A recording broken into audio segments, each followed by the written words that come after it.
With the decline of newspapers, many journalists face an uncertain future and many questions. How will journalism survive the drastic changes in the media landscape and abundance of free content? I sat down with Robert McClure and Hanson Hosein. McClure is a Pulitzer Prize finalist and former environmental reporter for the Seattle Post-Intelligencer. Hanson Hosein is the director of the Master of Digital Communication program at the University of Washington. He's an award-winning journalist and filmmaker and specializes in storytelling, social media strategies, and business models of communication. I asked the two of them about the current challenges facing journalism. I guess the biggest challenge is how do we continue to get news out to people, even though this business model that we've relied on for decades and generations is it's a car running off the side of the road. It's just not good anymore. Journalism as an industry is dying, but journalism as a practice is not.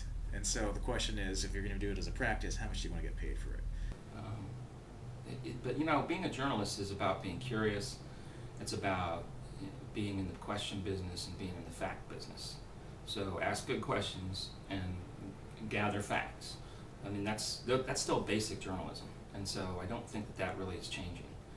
One thing that will change is the need for many journalists to create their own brand. It's CNBC or working for NBC, where I came from, is not going to be your meal ticket anymore. Your meal ticket is you, because those organizations are going to continue to diminish.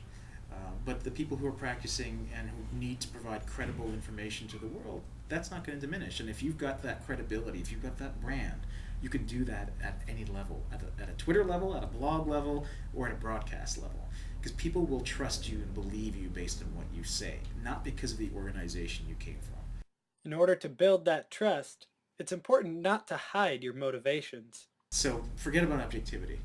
Much better to be honest with your audience and say, this is what I think, this is what I support, this is what I do.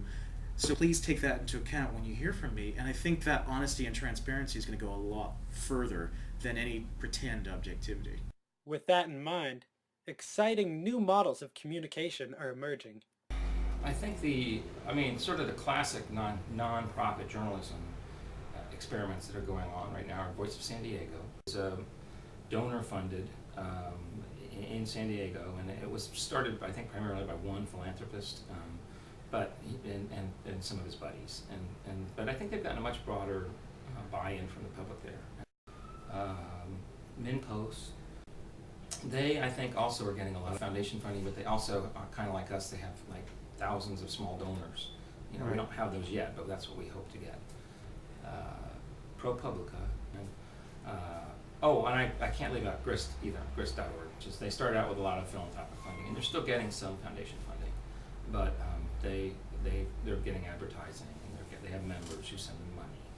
And right. So, and that's I think it shows that there's people out there who will do that. And Great entrepreneurial models are some of the hyper-local blogs here in the Seattle area, like West Seattle Blog and My Ballard. That's really the quintessential model. A niche with a small staff, small infrastructure, low expenses. That's the future of journalism. Unless you're a superstar and you're a brand name and you can command big celebrity-type prices, it ain't gonna happen. One concern is that many small newsrooms can't pursue longer, investigative pieces. To generate funding, David Kahn created the Bay Area's Spot Us.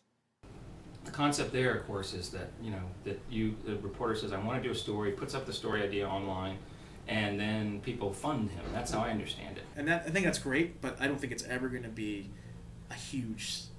I think it'll work in places like San Francisco and Seattle where people care about these things. I just don't see it necessarily working in other kinds of towns in this country. I'm not confident that Spot Us is going to be a big savior of journalism. But I mean, it may fill in some really important niches, and that's great. McClure's new venture will get revenue from a combination of selling stories, advertising, grants, philanthropic donations, and member contributions. We think we can charge little enough that we're going to do one good story a month. So that's what we're promising them. One good story a month on health, environment, social issues, or politics. And there are a lot of newsrooms out there that just don't have much in the way of investigative reporting going on anymore. And so if they could get one good story a month we're trying to figure out what we can get them to pay. But we're hoping that these people who become members will also be part of our crowdsourcing mechanism. Well, I first of all don't believe that journalists themselves are the only ones who can be involved in investigative journalism. I think it's a question of how we as a society organize our information. We needed journalists and we needed investigative journalists at the time when citizens were not capable or didn't have access to the information to be able to make decisions or to see clearly through things. We have now reached a point in our civilization where we have more information than we know what to do with, and that people do have a little bit more time on their hands, and they're actually interested in being involved in the journalistic process. But the crowdsourcing is not just about exploiting citizens to get them to do half the work. It's also involves the journalist training the citizen in the journalistic function as well. That we need to go the extra step and have the individual understand what it means to be a producer of information and a consumer of information, and how to think critically about this. So what we're doing is creating a nation of journalists, but not necessarily getting paid in it. That's why I say that journalism as an industry is dying, but journalism as a practice does not have to die. I can't imagine society without incisive journalists going out and finding out, turning over rocks and seeing what's there. And the fewer rocks that get turned over, the more bad stuff happens. And I hope that society is going to realize that and find a way to fund this. Hosein remains optimistic that the increased accessibility and exchange of information will benefit both journalism and society as a whole.